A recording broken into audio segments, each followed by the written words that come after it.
Il est 8h32 et vous êtes bien sur RMC et BFM TV. Bonjour Patrick Stefanini. Bonjour. Merci d'être ici pour essayer de répondre à mes questions et surtout aux questions que se posent les Français. Vous êtes l'ancien secrétaire général du ministère de l'Immigration.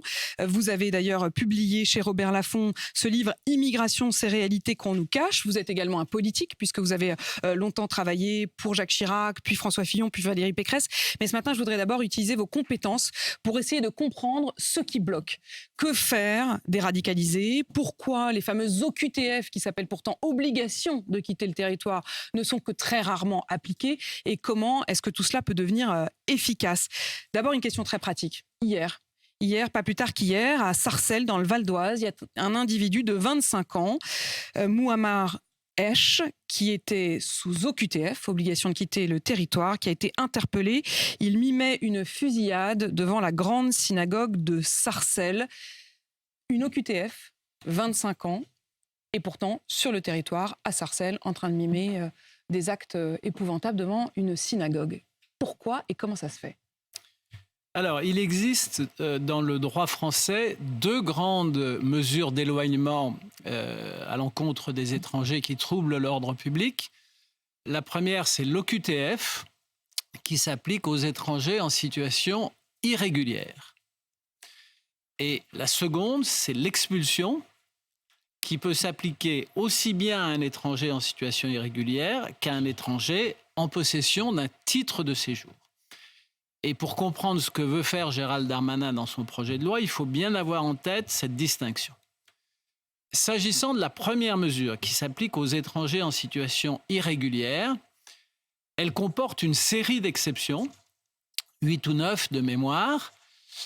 Bien sûr, entre guillemets, les étrangers mineurs, mais également les étrangers arrivés en France avant l'âge de 13 ans, ce qui est le cas de l'assaillant d'Arras, les étrangers père ou mère d'un enfant français, etc., etc. Ce que prévoit le projet de loi de Gérald Darmanin, c'est que ces exceptions qui empêchent le préfet, pas seulement Vous avez été préfet, d'ailleurs, Patrick Stefanini. Qui empêchent le préfet de prendre l'OQTF. De l'appliquer. Non, de la prendre. Là, vous ne nous parlez même pas. Alors attendez, je voudrais quand même que je sois clair, parce que c'est vrai que toutes ces exceptions, en fait, c'est-à-dire qu'il y a les OQTF qui déjà sont rarement appliqués, mais il y a, au-delà de ça, tout ce qu'on ne voit pas en dessous du haut de l'iceberg, en quelque sorte, qui sont ceux pour qui on ne peut même pas mettre d'OQTF. Absolument. Sachant même que l'OQTF, de toute façon, elle sera rarement appliquée. Et c'est la même chose pour les expulsions, c'est-à-dire que les exceptions font que le préfet, s'agissant d'une OQTF, ou le ministre, s'agissant d'un arrêté d'expulsion, ne peut pas prendre la mesure à l'égard d'un certain nombre de personnes qui sont listées dans le Code de l'entrée et du séjour des étrangers et du droit d'asile. Donc, mais j'imagine que si on a pris ces exceptions, en même temps, Patrick Stefanini, moi, ce qui m'intéresse ce matin, c'est de savoir ce qui est efficace ou non, et surtout le décalage entre ce qui n'est que théorique et de l'affichage. Par exemple, un cachet avec marqué OQTF qui, en réalité, n'a d'obligatoire que le mot. Il faut distinguer le processus, les différentes étapes du processus. Aujourd'hui, un préfet ne peut pas prendre de QTF à l'égard d'un certain nombre d'étrangers. D'ailleurs, je voudrais signaler que dans l'affaire d'Arras, prenons effectivement le cas donc, de Mohamed Mogouchkov, qui était donc arrivé avant l'âge de 13 ans, vous le disiez, absolument, en France. Et donc, le préfet a fait très sérieusement son travail et je voudrais lui rendre hommage. Le préfet du Pas-de-Calais, lorsque l'intéressé a été interpellé et placé en garde à vue pour violence familiale, puisque je crois il s'en était pris à sa mère. Le préfet, constatant que l'intéressé était déjà inscrit au fichier, au FSPRT, au fameux FSPRT, le préfet s'est posé la question de savoir s'il pouvait prendre une OQTF. Il a consulté le ministère de l'Intérieur et il s'est entendu répondre que comme cet étranger était arrivé en France avant l'âge de 13 ans, il ne pouvait pas prendre d'OQTF. Alors, ce que fait le projet de loi de Gérald Darmanin, il fait sauter toutes ces exceptions lorsque le comportement de l'individu représente une menace grave pour l'ordre public, la sécurité publique ou la sûreté de l'État. Et là, il n'y a aucun doute, compte tenu des antécédents de ce jeune, et alors même qu'il n'avait jamais été condamné, le fait qu'il ait été inscrit au FSPRT, le fait qu'il s'en soit pris à sa mère physiquement, suffisait à caractériser la menace grave à l'ordre public. Alors maintenant, Et j'aimerais donc, qu'on tire ce fil. Allez-y. Si l'article 10 du projet de loi de Gérald Darmanin avait été voté, le préfet aurait disposé du cadre légal pour éloigner, pour prendre une mesure d'éloignement, en l'espèce une OQTF, à l'encontre de cet étranger. Ce que vous êtes en train de me dire, c'est que si la loi qui est en préparation, si cet astérix en quelque sorte, petit astérix ou note de bas de page qui dit non mais là lui vous pouvez rien faire parce que il est arrivé avant l'âge de 13 ans, avait sauté, en quelque sorte le professeur Darras serait toujours vivant? En tout cas, le préfet aurait pu éloigner l'intéressé et donc on peut en tirer la conclusion que vous venez d'en tirer. Alors pardon, je vous repose la question. Il aurait pu prendre une OQTF, mais l'OQTF aurait-elle été appliquée? Alors Parce que c'est quand même la deuxième étape. C'est la réalité ou non de l'application de l'OQTF. Ça pose une deuxième question qui est celle de la délivrance des laissez-passer consulaires par les autorités des pays d'origine. Et le ministre de l'Intérieur, il n'est pas seul au gouvernement. Il a des collègues, il a le ministre des Affaires étrangères, il a le ou la première ministre. Et il doit absolument entretenir avec les autorités des pays d'origine des relations aussi constructives que possible.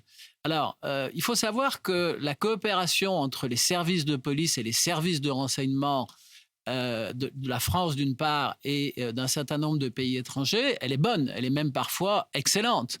Qu'est-ce qui bloque alors? Ce qui bloque, c'est la volonté politique, c'est la situation politique. Et ça partait au départ d'une bonne intention, lorsque le gouvernement, mécontent du taux d'exécution des OQTF précisément, a décidé de limiter les visas accordés aux ressortissants des pays du Maghreb, ça s'est traduit par un raidissement supplémentaire de ces pays. Et on sait que le taux de délivrance des laissez-passer consulaires, alors ça a peut-être évolué récemment, mais le taux de délivrance des laissez-passer consulaires par les pays du Maghreb s'était littéralement effondré. Donc en effet, c'est un processus qui est compliqué. Il faut d'abord pouvoir prendre la mesure.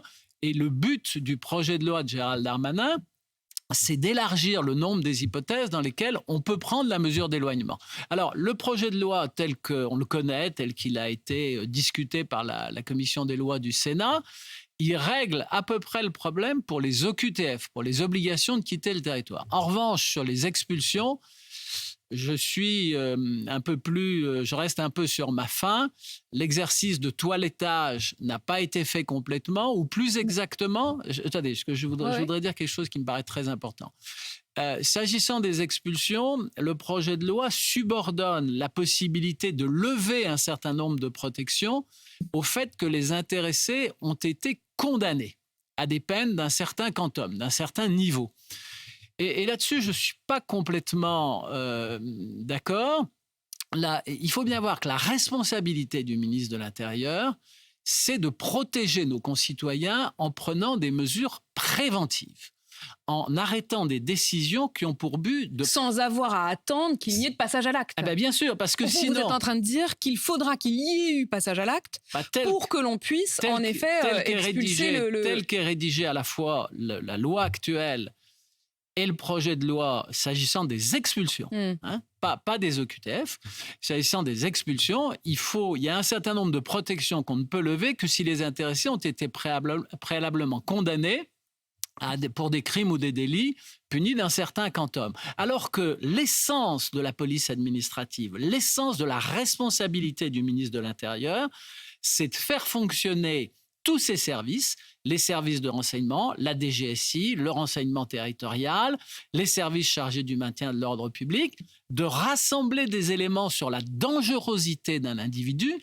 Et si la conviction du ministre et de ses services est acquise sur le fait qu'un individu est dangereux, on doit pouvoir l'éloigner du territoire français alors même qu'il n'a pas été condamné, et alors même qu'il a des attaches familiales en France. C'est ça tout l'enjeu de la discussion. Après, la question, c'est comment est-ce qu'on qualifie le danger? C'est-à-dire, qu'est-ce qui fait qu'à un moment, on considère que quelqu'un est véritablement et de manière anticipée, sans qu'il ne soit jamais passé à l'acte? Pourquoi le qualifier de dangereux au point de l'expulser? Qui décide? Qui juge? Alors, c'est le ministre qui décide, ou le préfet. Oui, enfin, c'est pas le ministre qui, un par un, va regarder. J'ai regardé les chiffres. C'est les chiffres du ministère de l'Intérieur lui-même. Hein. Non, mais Il y aurait, par exemple, 1000 mineurs avec Oui. des fiches actives, considérées actives pour islamisme. Ce sont des mineurs, et ça c'est Gérald Darmanin qui le précise, ce sont des mineurs radicalisés qui s'échangent des photos de décapitation, qui consultent de la propagande de Daesh. Ces radicalisations se font le plus souvent sur Internet. 1000 mineurs, Ouais. plus de 1000 mineurs. On va laisser de dit-il. côté provisoirement le cas des mineurs, puisque, attendez, dans la législation française, ils font l'objet d'une protection absolue. Alors donc là, vous êtes en train de me dire que ces 1000-là qui s'échangent des photos de décapitation, qui consultent de la propagande, qui favorisent la propagande et qui font circuler cette propagande, on ne peut rien faire. Je vous dis que dans l'état actuel de la législation française, et à ma connaissance, le projet de loi n'y change rien, un mineur bénéficie d'une protection absolue. Il ne peut pas faire l'objet d'une mesure d'éloignement. Alors, en revanche, pour les personnes qui sont majeures, je vais prendre l'exemple, qui n'est pas un exemple terroriste, on reviendra au terrorisme ensuite, je vais prendre l'exemple d'un trafiquant de stupéfiants, d'un organisateur de trafic de cocaïne. Eh bien, s'il est entré en France avant l'âge de 13 ans, s'il est présent en France régulièrement depuis 20 ans, s'il est père ou mère d'un enfant français, sous certaines conditions, il bénéficie d'une protection absolue, puisque l'expulsion de cet individu ne peut être prononcée que dans 3 hypothèses, qui sont l'atteinte aux intérêts fondamentaux de l'État. Donc ça s'applique aux espions, ça s'applique aux gens qui mettent en cause l'indépendance de la France, etc. Deuxième hypothèse, les actes terroristes. Et troisième hypothèse, l'appel à la provocation à la haine ou à la discrimination envers une personne ou un groupe de personnes. Donc vous voyez que le trafic de stupéfiants ne fait pas partie des 3 hypothèses. Ne fait pas partie des 3 hypothèses qui permettent de lever les protections à l'encontre d'un étranger qui est arrivé en France avant l'âge de 13 ans ou qui est présent régulièrement sur notre sol depuis 20 ans ou qui est père ou mère d'un enfant français. Il ne faut pas qu'il ait tout cela. Non, il suffit qu'il soit dans une des cases. Il suffit qu'il soit dans une de ces cases pour être protégé. Mais Patrick Stefanini, Gérald Darmanin le dit. Patrick Stefanini, est-ce que le projet de loi tel qu'il est dans les tiroirs répond par exemple à cette situation-là, ou est-ce que le trafiquant de cocaïne dont vous nous parlez, lui, il reste... Tel qu'il est rédigé, le projet de loi ne permet pas d'élargir les cas d'expulsion pour ce trafiquant de cocaïne. En revanche, d'abord, le Sénat a encore la possibilité de l'amender, puis l'Assemblée nationale, et puis Gérald Darmanin, dans l'interview qu'il a accordée hier au journal du dimanche, évoque 2 pistes. La première, qui est une piste très intéressante, qui est l'idée qu'on puisse retirer un titre de séjour à un étranger qui adhère à une idéologie radicale. Ça, c'est une idée extrêmement puissante, mais c'est une idée, je le dis à Pauline de Malherbe avec beaucoup de force, qui implique un changement de paradigme et une sorte de mobilisation nationale. Pourquoi mobilisation nationale ? D'abord, tout ce qu'on est en train de se dire, ce que veut faire Gérald Darmanin, les amendements adoptés par le Sénat, etc. Non, mais attendez, déblocage. Tout ça, il faut d'abord que tout ça soit validé par le Conseil constitutionnel. Le législateur, en France, il agit sous le contrôle du Conseil constitutionnel. Et le Conseil constitutionnel, en permanence, il opère une balance entre l'intérêt public, l'intérêt national, l'intérêt collectif et la protection des droits individuels. On a le droit de penser qu'au cours des 20 ou 30 dernières années, la jurisprudence du Conseil constitutionnel est allée très loin dans la prise en compte des droits individuels, des droits de la personne, et a un peu négligé, je le dis avec prudence, l'intérêt collectif, l'intérêt national, la sécurité publique, la sûreté nationale. Donc là, la question qui est posée, parce que c'est ça qui nous arrive aujourd'hui. Ça voudrait dire dans ce cas que tout cela resterait purement théorique, parce que si ça ne passe pas le filtre du Conseil constitutionnel, en effet, ça fait plouf. Mais c'est la question quand même de l'état de droit. Oui, mais la question qui est posée, c'est que on avait affaire autrefois à un terrorisme ponctuel, à un terrorisme piloté par les États étrangers, qui envoyait sur le territoire national des personnes qui commettaient un attentat et qui se dépêchaient de quitter la France pour ne pas être condamnées. Aujourd'hui, on sait qu'on doit faire face à un phénomène tout à fait différent. On doit faire face à une sorte de terrorisme diffus. On sait qu'un attentat peut se produire à tout moment, partout en France aujourd'hui. J'insiste sur ces 2 points. Partout en France, il n'y a pas de région qui soit à l'abri. Et à tout moment, c'est-à-dire que sans préavis, un individu peut passer à l'acte. Et on a vu d'ailleurs, avec Arras, c'est tout à fait c'est ce qui s'est passé. C'est ce qui s'est passé dans l'affaire d'un passage à l'acte individuel. Et donc, le ministre, dans son interview d'hier, il lance une sorte d'appel à la CEDH en disant j'espère la Cour européenne des droits de l'homme. La Cour européenne des droits de l'homme, en disant j'espère que la Cour européenne des droits de l'homme tiendra compte du fait que nous sommes dans une situation de crise terroriste. Moi, je pense qu'en envoyant ce message à la CEDH, le ministre envoie aussi un message au Conseil constitutionnel et partant à toutes les juridictions françaises. Attendez, je termine. Il va falloir qu'on adapte notre jurisprudence à cette situation nouvelle d'un terrorisme diffus, d'un terrorisme qui peut être porté par des personnes qui résident en France, parfois depuis des années, qui bénéficient donc des protections que nous avons évoquées au début de notre entretien. Et qui pour autant représente une menace. Et qui représente une menace, et parfois une menace d'une extrême gravité pour la sécurité de nos concitoyens. Puisque vous parlez de la question des contre-pouvoirs et des contre-pouvoirs juridiques, lorsque vous évoquez le Conseil constitutionnel et même les tribunaux administratifs, prenons un exemple, l'imam radical Iqiyoussen. Voilà une décision politique qui s'est heurtée au juridique, en quelque sorte. Gérald Darmanin avait dit expulsion de cet imam qui prêche des idées totalement contraires à la République française, on l'expulse. Résultat, le tribunal administratif a cassé cette décision, a interdit à Gérald Darmanin et au service du ministère de l'Intérieur d'expulser dans les faits l'imam Iqiyoussen, qui, dans les faits, n'est plus en France, mais pas du tout parce qu'on l'aurait expulsé, parce qu'il s'est enfui, en quelque sorte. Il est parti en Belgique. Vous oubliez une étape, c'est qu'après que le tribunal administratif a pris la décision que vous avez dite, ensuite le Conseil d'État a annulé la décision du tribunal administratif. Et c'est parce que le Conseil d'État a donné raison à Gérald Darmanin que l'imam a pris la fuite, qu'il est parti en Belgique. Je ne sais pas où il est aujourd'hui. En tout cas, il n'est plus sur le territoire français. Donc le Conseil d'État a fait prévaloir une conception équilibrée du droit entre les exigences du droit à la vie privée et familiale qui figurent. Équilibré. La question, c'est effectivement de trouver l'équilibre entre la protection des droits individuels et la protection de la nation, en quelque sorte. C'est une question de curseur, et je reviens à l'exemple de mon trafiquant de cocaïne, qui, s'il est arrivé en France avant l'âge de 13 ans ou s'il vit en France avec un titre de séjour depuis 20 ans, fait l'objet d'une protection absolue, sauf hypothèse terrorisme ou sauf hypothèse atteinte aux intérêts fondamentaux de la nation. Et la jurisprudence aujourd'hui ne considère pas que le trafic de stupéfiants soit une atteinte aux intérêts fondamentaux de la nation. Je voudrais qu'on s'arrête un instant sur le cas de 193 radicalisés en particulier, qui sont ceux dont parle Emmanuel Macron. Il a demandé spécifiquement aux préfets, à tous les préfets de France, de, je cite, passer les fichiers S radicalisés et dangereux au peigne fin. Il parle de 193 en particulier, semble-t-il. Ça veut dire quoi, les passer au peigne fin, et quelles peuvent être les conséquences, et quels sont les outils dont dispose la France pour effectivement ces 193 en particulier, qui sont considérés comme les plus dangereux des dangereux, soient expulsés ou mis hors d'état de nuire?